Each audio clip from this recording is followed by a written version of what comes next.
I'd really like to sincerely thank Derek for organizing this. It was amazing. Well, if I have to put now a defining moment in that book, this is going to be, I think, one of them. This entire conference. So it's truly, really an honor to be here and to be able to talk in front of all of these giants of NMR and of diffusion NMR, and it's really amazing. So a little bit about the outline. So there has been already some people who have been discussing the validation of double diffusion encoding. I'll just mention briefly diffractions and microscopic anisotropy, and I'll show you some nice maps. And I'll then move on to in vitro and in vivo DDE, some of the part of the work that I did in my PhD, but also some of the work that I've been doing during the postdoc and in my lab, actually. And I hopefully will show you one new pulse sequence and some specificity enhancements using proton MRS at ultra-high field. And then I'll go to something completely different, which Denis will probably like, which is imaging neural activity with Q-space trajectory encoding. And hopefully I'll show you some interesting initial results from this. So when I joined Yoram Cohen's lab in 2006, I started working on stem cells, actually. And one day Yoram came and said, oh, there's this we called it double Q-space. I don't know where Yoram is. We called it double Q-space at the time. And he said, do you want to work on it? And I think my initial response was, I have this stem cells project and it works really well.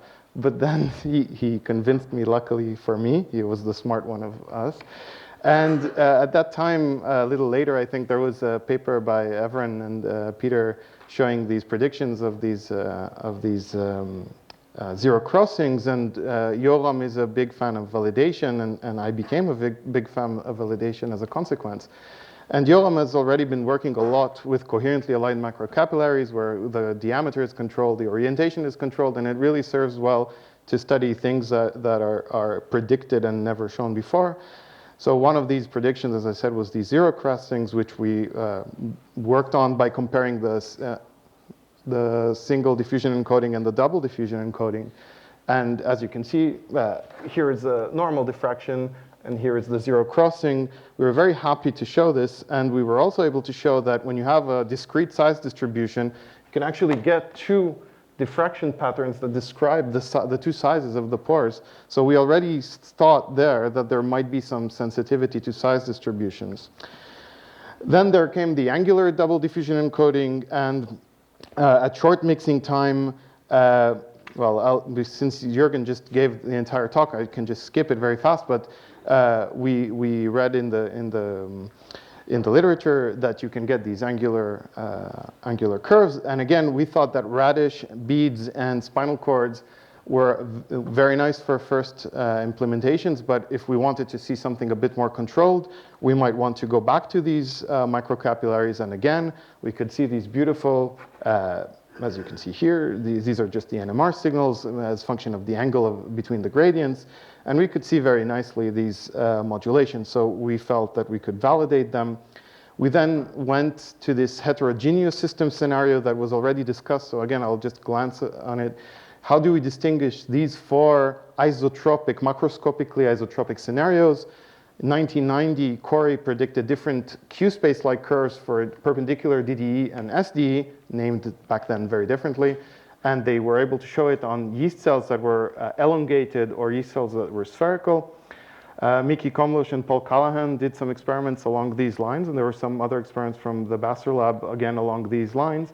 But already in 1995, again, I kind of feel I'm repeating the previous talk, Mitra already predicted that angular DDE might be used to detect microscopic anisotropy, and Evren derived all of the accurate expressions in 2009.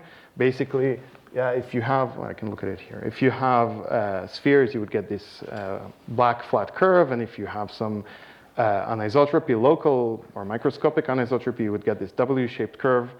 And we set out to measure this. Could we find this? And I always say that in Israel, whatever doesn't go with brains goes with force, and what doesn't go with force goes with violence. So I crushed the microcapillaries. We put them all it was just randomly oriented by virtue of them being a powder. So that was a real powder average. They do retain their anisotropic shapes, and we observed these modulations for the first time. again, we felt that this validates an important part of this then young DDE field. Well, young and old at the same time. It's a fairly weird animal. We then started asking ourselves, how could this be useful in the context of preclinical biomedicine? And we were trying to figure out which samples could actually prove that in biology we would also have these modulated curves. And we thought about doing yeast cells versus gray matter. Yeast are spherical, gray matter, who knows? But apparently it has a lot of neurites and they are pretty randomly oriented. Just to convince you, the single diffusion encoding done in 3 directions, these are Q-space plots in 3 directions, you can see that they are completely isotropic. The double diffusion encoding, however, really shows the difference between spheres and something which is randomly oriented within the gray matter. So we felt that this could generate contrast that is based on something that is very different, let's say, from what you could get from other methods, or at least not so easily. As a bonus, we could even measure the cell sizes in these experiments. So we didn't know really what to expect. What kind of contrast does double diffusion encoding in long mixing times give in the brain, especially not in a rat brain? And I always like to show some raw data. So these are the raw normalized data. So you can see the variations on your own. So here you can see in different regions there are all kinds of signal variations with angle of the experiments. And this is the contrast that you can derive of what we then called the apparent eccentricity, what we would now probably call, when normalized, the microscopic anisotropy. And we saw actually quite a nice contrast, and especially we were looking in the gray matter, and indeed there was some interesting contrast in the gray matter. This was done in vitro, 6.5 hours scanning time at 7 Tesla, but we could also do this in vivo, 7 Tesla again, 2 hours scan time. Of course, the results are a bit noisier, but I think the same general trends are fairly consistent with what we saw with the very high resolution scan. The problem was that this was a rotationally variant experiment, and B, that it was, of course, very dependent on experimental parameters. So in 2013, Sune introduced his 5 design. We will now probably call it DDE 5 design. In the paper, it's called double PFG 5 design, which is very, very elegant. You just basically make a powder average of all of the DDE signals in a nice way. You can find it in the paper exactly how. And we've been, in my lab now, we've been looking at these rotationally invariant contrasts and comparing them with FA. So one thing I'd like to point you to, and I think this is the mean diffusivity of a mouse brain ex vivo at 16.4 Tesla. And this is the fractional anisotropy map in one slice. And this is the fractional eccentricity, or the microscopic anisotropy just scaled. And what you will see here, that in this area where there is internal capsule, you will find here a lot of microscopic anisotropy right next to it. And I kind of, Jürgen's talk, it got me thinking, but we think that this might reflect some of the dendrites in that tissue, because actually globus pallidus is very close by, and that's one of the most dendrite-dense objects in the brain. So we then do it in a higher B value with slightly different parameters, and indeed this enhances this contrast. So we do believe that it is coming from small neurites. Andrada Janus, who was doing a joint postdoc between UCL and my lab, then implemented, like that, I was amazed, this idea of double oscillating diffusion encoding. And then we could start looking, and this relates very closely with Derek's question of the previous talk. So there shouldn't be just one type of microscopic anisotropy. There should be a distribution of anisotropies in a given voxel. I mean, even if you just have a sphere, cell bodies, and some dendrites or some neurites, then you have something that is completely isotropic on all scales and something that is very anisotropic locally. So we have devised these double oscillating diffusion encoding experiments to try to probe different aspects of microscopic anisotropy. And as you can see, this is the microscopic anisotropy. This is DDE under short diffusion time condition, DDE under slightly longer diffusion gradient duration condition. And all of these are oscillating double diffusion encoding experiments, and the microscopic anisotropy is totally different, and it's a quantitative feature. So that means that there is a distribution of microscopic anisotropies within a voxel, and now Andrade is modeling this, and we're trying to make parametric maps of these specific underlying features. We are very encouraged by these experiments, and we were doing them also in vivo. So this is done at 9.4 Tesla with a cryoprobe. This is the kind of raw data that we get, and these are the kinds of maps that we get in vivo. It takes less than, I think, 30 minutes to acquire each of these. Well, both microFA and FA come from the same data set, and they are acquired in, I think, under 35 minutes, the entire rotationally invariant data set. So we're actually very excited about these experiments. And again, you can see in the globus pallidus, you can see a very, very nice and strong microscopic anisotropy, whereas here you see the white matter tracked around it. So we are hoping now, and we are starting to try to find models, and we found a few, that where dendrites would be modified due to some kind of perturbation. And we're now looking at the temporal evolution of that, and we're going to try to see whether the microscopic anisotropy can actually tell us something on what's going on in these tissues. If Mike Mosley is still around, you guys can see, do you recognize this? Oh, that's the, we call that Snoopy. The Snoopy, that's the Weizmann Institute. Accelerator at the Weizmann Institute. Yeah, so I put this especially for you. I then moved also to Weizmann Institute, but not to my Boom's lab, but to Lucia Friedman's lab. And there we were looking at a slightly different problem. We were looking at the problem that water is, of course, completely nonspecific. It's present in every cell. And we really wanted to see whether we can differentiate some microstructure based on spectral signatures. So how can we enhance specificity? Of course, by spectroscopy. And I'm not going to go very much into this, but there are some metabolites that are specific either to specific cell types or to specific compartments, like N-acetyl-aspartate into neurons and myoinositol into astrocytes. But of course, doing DDE-MRS normally doesn't work. Believe me, I've tried it a lot. So we had to overcome the water suppression effect. So when you try to do water suppression, you get all kinds of weird phase distortions. We came up with this approach where we selectively excite metabolites that we chose a priori based on the fact that we know exactly where they resonate. And we had to design all kinds of weird pulses for that. And importantly, the water is never excited. So the water it's like a carbon for us. We don't see water. And these are the type of spectra. There is no water suppression here, but we've selectively excited the spins that we want. And using this kind of approach compared to the normal approach, we could start doing double diffusion encoding. Still, it's difficult, so we had to go to the strongest field on Earth to do MRI today, as far as I know, 21 Tesla in Tallahassee. This is me, and this is Jens, my collaborator. And this is the probe where we put the rat, and the rat sits here in the middle of this 21 Tesla scanner. Yeah, it's quite a setup. And we had to come up with this pulse sequence to localize based on Garwood's approach. It's called laser localization. We localize a voxel inside the rat brain. And, well, I'll just show you the ensuing spectra with this relaxation-enhanced approach. This is what we get. You could say, well, this is not good. No, but it was acquired in 6 seconds. So then if you just acquire for 5 minutes, you already start getting SNRs that you can work with for DDE. So let's see. These are the DDE curves that we actually get. And if you don't see the modulations with your bare eyes, you can see them here. Very clear for all of the metabolites. We could show that these metabolites are diffusing in randomly oriented parts of the cell.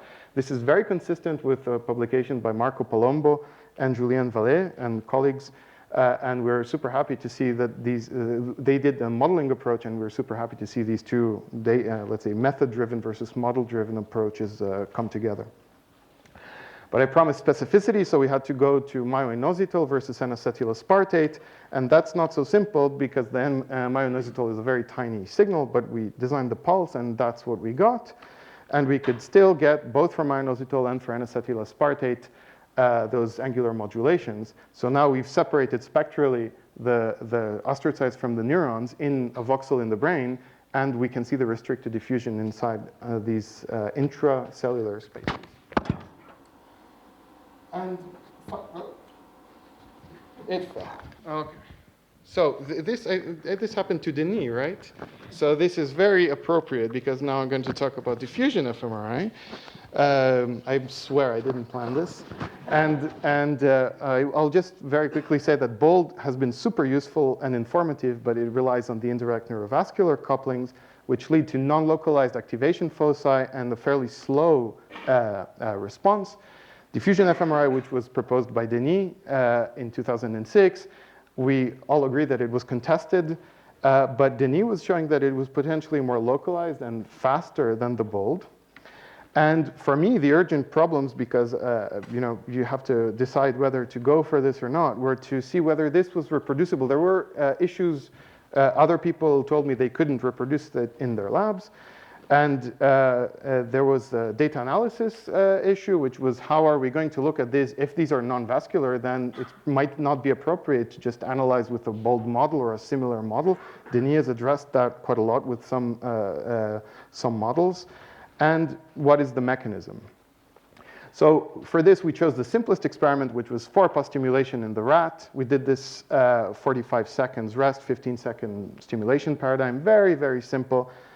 And what we actually wanted to do, since in some preliminary experiments, we actually observed anisotropy in DfMRI, we decided to implement Daniel Topgaard's and Markus Nilsson's and Filip Szczepankiewicz's sequences, these isotropic encoding sequences, or sequences that are capable of isotropic encoding. And we found that that was a major improvement in our experiments. And I'd like to show you just the raw data from the experiment. So this is BOLD fMRI, single scan. This is the B equals 1500 second per millimeter squared, not meter, millimeter squared, with isotropic encoding in vivo. And this is just the anatomical image.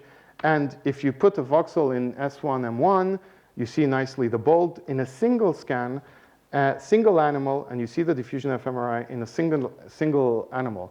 Now this was all possible due to this little CP here is a cryoprobe. Without the cryoprobe, this was noisy. We could still see things, but we couldn't be completely convinced. But with the cryoprobe, we became very fast, very convinced. This is work by Daniel Nunes, who is sitting over there, and Cristina Chavarrias, who is sitting over there if you want to talk to them afterwards. When you average 5 animals only, you'll find very nice responses in diffusion fMRI. So I think I'm convinced that it's completely reproducible. And and then we asked ourselves how to analyze the data, and we didn't want to go to a model-driven approach. So we did what we call coherence analysis, which is done sometimes in functional MRI, not too much. And coherence is basically nothing more than a cross-correlation, basically, between in this case, we looked at the paradigm, and we looked at the signals. And a good correlation is around 1, and it depends on frequency, of course. And what we could see is that in BOLD, there was a high correlation with the paradigm in the entire S1M1 region, which we don't expect to actually be so active following a little bit of 4-pulse stimulation. But the diffusion fMRI was actually much, much more localized, just as Denis was saying. Okay. We then asked ourselves, well, if BOLD is less specific and dfMRI shows some laminar activity, is it really related somehow with neural activity? So one trick that we employed, this just shows that the specificity in 3D. So BOLD is in blue, activates in all kinds of regions. It's thresholded in the same way, so it's a fair comparison. And the diffusion fMRI in red is much more localized. And we know the pathway, so we know it goes through the thalamus and up to the somatosensory cortex. So now we can ask what is the coherence, not with respect to the paradigm, with respect to the activity data-driven in the thalamus. And there we were actually quite shocked. Diffusion fMRI correlates very well and shows layer 4 activity. This is really the connection, thalamus VPL, layer 4. Whereas BOLD doesn't show anything. And actually now, we feel that this is actually quite an indication that it is more related with neural activity. You can see this in 3D, so you see the thalamus, the signal coming from the spinal cord to the thalamus, from the thalamus directly to the layer 4. In BOLD, you don't have any such correlations. So we are actually very excited with this. We also observed something that, again, Denis already showed, so it's a reproducibility kind of thing. That BOLD is slower than diffusion fMRI, so it's actually fairly fast after the activation. Those are error bars with animals, and the mean is plotted for BOLD and for dfMRI. So we do see that it is also faster.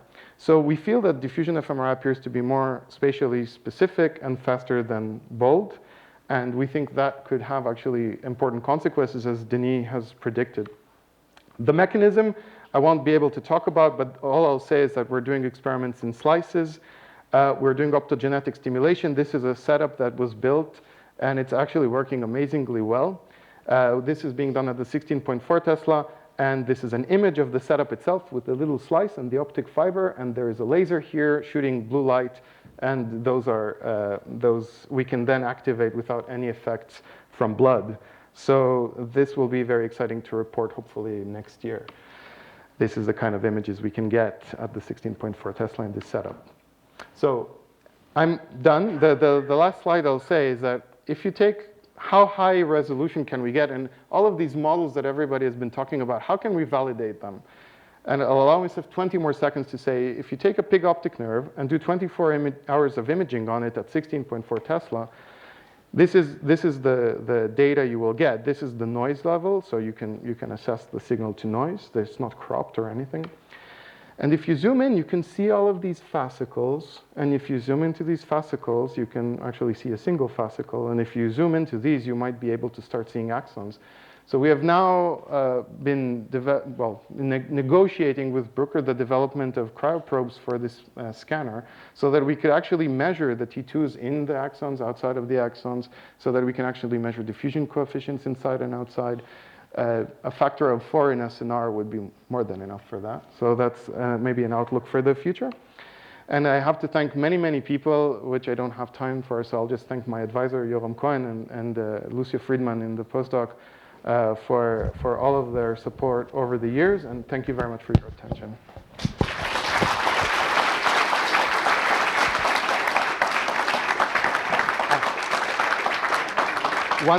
One final remark is that we are happy to distribute pulse sequences. So everything you've seen here, if you're interested, just contact me. We'll send you the pulse sequences. Okay, question here.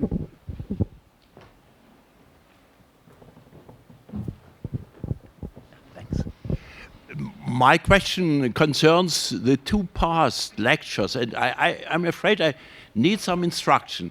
When I heard about the introduction of the double diffusion encoding, I thought that the results might be discussed in terms of a twofold, two-dimensional propagator, just in difference to the product of the two one-dimensional. But this expression didn't even mention. What are the reasons why you do not do it in this way? No, I think it's a very fair point. The Callahan has been developing, and I think even before that, a few people have been developing two-dimensional propagator approaches, but that requires to sample two-dimensional Q space.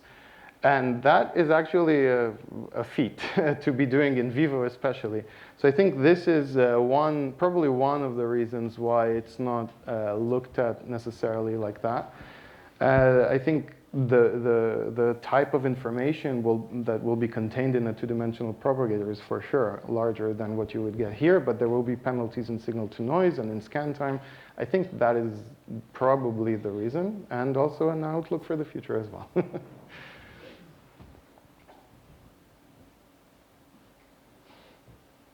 Okay.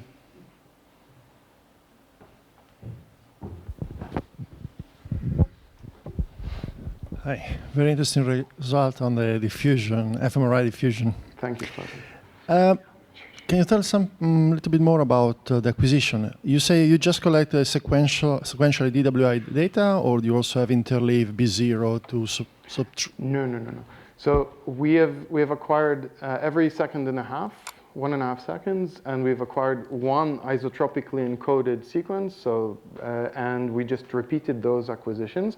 You'll notice that I've been very careful not to say that we've observed ADC changes, but that we've observed signal changes. We're now implementing another sequence which will allow us to acquire 2 echoes at the same time, well, sequentially, but in the same repetition, not in let's say not in an interleaved fashion, so that we will be able to both measure the ADC and the T2. So potentially in this result, there could be still T2 effect. I'll use my advisor's advice. If it's a T2 artifact, it's a very useful one. Yeah, I agree. Okay.